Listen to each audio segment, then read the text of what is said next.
जो लोग किसी प्रकार से मानसिक रूप से आगे बढ़ चुके हैं, आगे बढ़ने के बाद फिर वो लोग जो हैं मूवमेंट के लिए काम कर रहे हैं, तो उनको वहाँ से हटाया जाए। आर्टिकल 54, 16(4) का जो इन्होंने हवाला दिया है वो इस बात की परमिशन नहीं देता है। ऐसी समाज में अगर लोग ये कहें, कॉमन वर्ड यूज करें कि चमार को गैर चमार से अलग करने का कार्यक्रम है, ये ऐसा भी नहीं है।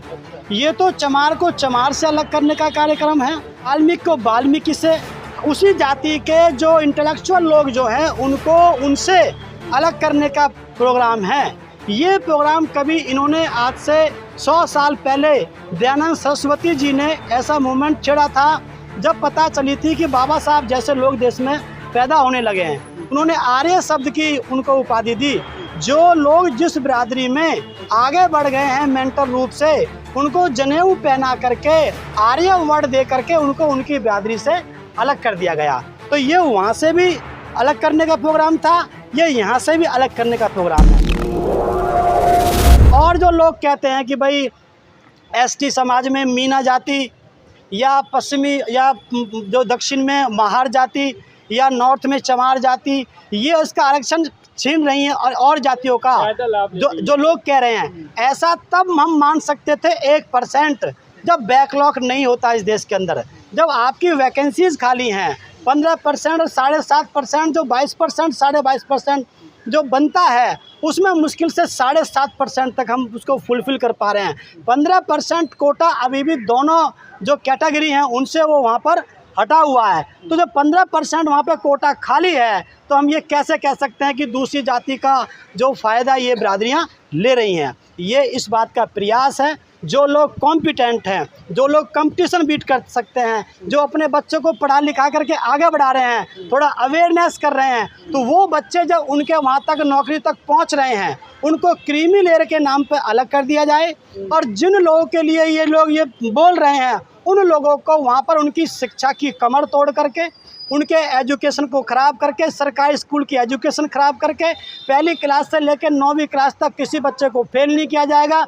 इनको दलिया हलवा खिचड़ी खिलाओ, इनके घर पे भेज दो, और साल के अंत में जाकर के बिना अटेंडेंस के, बिना शिक्षा के, बिना एग्ज़ाम के आप इनको पास का सर्टिफिकेट ले जाओ। तो 10वीं 12वीं का बोर्ड का एग्ज़ाम होगा तो तुम्हारे बच्चे सारे आउट हो जाएंगे। जो योग्य हैं उनको वहाँ से क्रीमी लेयर के नाम पे हटाया जा रहा है, और जो अयोग्य हैं उनको यहाँ पर कमज़ोर किया जा रहा है, जिससे कि वहाँ तक वो पहुँच ही ना पाएँ। तो कुल मिलाकर के SC और ST के जो 22% रिजर्वेशन हैं, जो लोग बाबा साहब की, महापुरुषों की मूवमेंट को गति देने के लिए काम कर रहे थे, उनको ये अलग करने का कार्यक्रम है कि ये सामाजिक परिवर्तन, आर्थिक मुक्ति, समाज में परिवर्तन और पॉलिटिकल चेंज के बारे में ना सोच सकें, ये उनका कार्यक्रम है। सबसे अहम मुद्दा इस समय यही चल रहा है। याचिका करता है, उनसे भी हमारी कल बात हुई थी, कह रहे हैं कि अभी भी कुछ जातियाँ ऐसी हैं जो बिल्कुल जीरो उनका प्रतिनिधित्व है शेड्यूल कास्ट, शेड्यूल ट्राइब में भी। अगर जीरो प्रतिनिधित्व है, ये बात हम मान सकते हैं, उसका जिम्मेदार ये जातियां नहीं है जिन पे एलिगेशन लगाया जा रहा है। इसका जिम्मेदार तो स्टेट है ना, इसका जिम्मेदार तो सरकार है ना, कि आपने अब तक रिप्रेजेंटेशन कैसे नहीं दे पाया। जब आपने इतनी अवेयर जातियों को वहाँ तक नहीं पहुँचने दिया, तो इनको आप कैसे पहुँचने देंगे। तो इसकी जिम्मेदार सरकार है। और हम ये कह सकते थे, अगर वो पूरा कोटा भर जाता तो हम कह सकते थे कि सीट खाली नहीं है और लोग हक खा रहे हैं। जब वहाँ पे वैकेंसीज हैं तो इसका मतलब सरकार की मंशा गलत है। और वाल्मीकि समाज कह रहा है कि जाट और चमार हैं इसके जिम्मेदार, जो हम पीछे रह गए आज। यही तो उनके अंदर गलतफहमी है। इसी के लिए हम लोग इसको समझाने का प्रयास करेंगे। इन कार्यक्रमों को होने के बाद फिर हम ये प्रोग्राम चलाएंगे कि वाल्मीकि भाइयों, अगर आपके समाज में कोई पढ़ लिख करके आगे बन गया है, अधिकारी बन गया है, वो उसको भी हटाने का प्रोग्राम है। और आप देखिए, आज सारे के सारे विभाग को प्राइवेट कर दिया, सफाई कर्मचारी को प्राइवेट कर दिया, जहां पर उस समय संविधान के अकॉर्डिंग 45,000 रुपये की नौकरी मिलने का आप अधिकारी थे, मिलती भी है, और उनको प्राइवेट सेक्टर में ला करके, ठेके प्रथा में ला करके 9,000 में उनसे काम करवाया जा रहा है। और अब तो ये मोदी जी ने ये नियम बनाया है कि आपको 8 घंटे जॉब करना पड़ेगा। पहले ये नियम था कि आप अपने काम को सुबह सुबह करके और उसके बाद अपने बच्चों को स्कूल भेज सकते हो। आपको ये इतना एरिया आपको दे दिया गया था कि इतने की आपको सफाई करने कभी भी कर जाओ सुबह 4 बजे के बाद। लेकिन अब क्या है, अब बोल रहे हैं मोदी जी कि आपको 8 घंटे काम करना पड़ेगा। जिस काम को लगभग 4-4 घंटे के हिसाब से काम बांट करके जिसको 30 लोग करते थे उसको 10 लोग पूरा कर देंगे। ये इन लोगों की साजिश है। इसलिए हम वाल्मीकि समाज को भी हम लोग इसमें जो है हम लोग उनसे भी हम बातचीत करेंगे और देश की SC और ST कम्युनिटी जो है जितनी भी है सबसे हम बातचीत करके बताएंगे।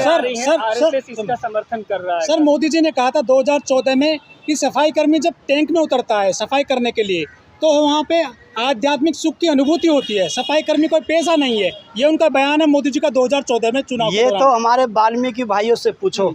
मैं वाल्मीकि भाइयों के बीच में रहता हूँ, उनका हिस्सा हूँ। आप उनसे पूछो वो क्या पी करके क्या खा करके उसमें उतरते हैं। कभी उतर के दिखाएं ना मोदी जी। अगर आध्यात्मिक सुख मिलता है तो मोदी जी उसमें उतर के दिखाएं ना। अपना आध्यात्मिक सुख भोग करने के लिए तो आप लोग पहाड़ों पे जाते हो, आप गुफाओं में जाते हो और हमारे समाज से आप कहते हो कि गटर में उतर के आध्यात्मिक सुख होता है। क्या बाबा साहब ने संविधान इसलिए बनाया था कि आप इसको आध्यात्मिक सुख बताएंगे? ये गलती। उन्होंने किताब लिखी कर्म योग, उसमें जिक्र किया गया है डोम का, वाल्मीकि का। उन्होंने कहा है बाकायदा कि ये पेशा है, इसमें आध्यात्मिक सुख मिलता है। लेकिन भारत का संविधान ये कहता है पेशा सभी बिरादरी के लोग करेंगे ना।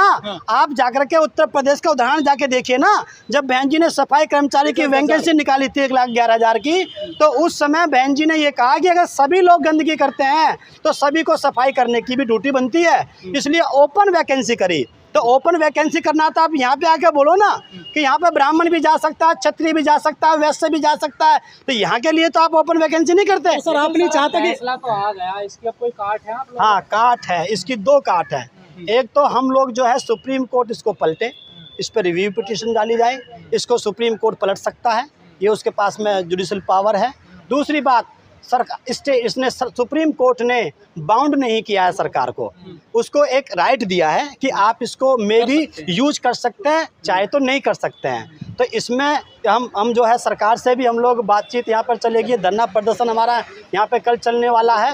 तो इससे हम लोग जी आप कह रहे हैं कि कोर्ट जाएं, लेकिन जो कोर्ट से पहले संसद सदन में जो बैठे हैं आपके 131 दलित सांसद हैं, वो क्यों उठा रहे हैं इस मामले को? देखिए सर, वो सांसद 131 बने इसलिए हैं, उन पे पूरा बीजेपी का और कांग्रेस का इसमें जो है पूरा स्टडी है कि ये पॉलिटिकल स्टडी जब से करते आ रहे हैं भारत देश के संविधान लागू होने से अब तक जो लोग जीतते जा रहे हैं, इतने ज़्यादा फायदेमंद जनरल सीटों पर जीते हुए सांसद नहीं हो पा रहे हैं जितना इनकी पार्टी से जीते हुए सांसद हो जा रहे हैं। वरना 131 सांसद अगर अलग कर दिए जाएं तो क्या सरकार रह पाएगी? तो कहीं ना कहीं ये इतनी बुरी तरह से फंसे हुए, इतने चमचे हैं, इतनी बुरी तरह से फंसे हुए हैं, इनको पता है कि अगर हमने ऐसा बोल दिया तो अगली बार हमारा टिकट नहीं होगा। इसीलिए बाबा साहब ने डबल वोट का अधिकार लेके आए थे। बाबा साहब को पता थी एक वोट के अधिकार के तहत अगर रिजर्वेशन का मैटर ये रहेगा तो वहाँ पे वही व्यक्ति जाकर के जीत करके जाएगा जो उनकी गुलामी कर सकता है। इसीलिए सब साहब कहाँ से हमने अपनी पॉलिटिकल पार्टी बनाई। मोची का बेटा, बुनकर का बेटा, वाल्मीकि का बेटा क्यों ना कलेक्टर बने, डीएम बने, पटवारी बने? आखिर कहाँ रुकावट है उनके कार्य में? कोई रुकावट नहीं है इसमें। सरकार की नहीं, इसमें सरकार की मंशा गलत है। वाल्मीकि समाज के लोग IAS हैं, मीना समाज के लोग तो वो खैर ST में चल ही रहे हैं।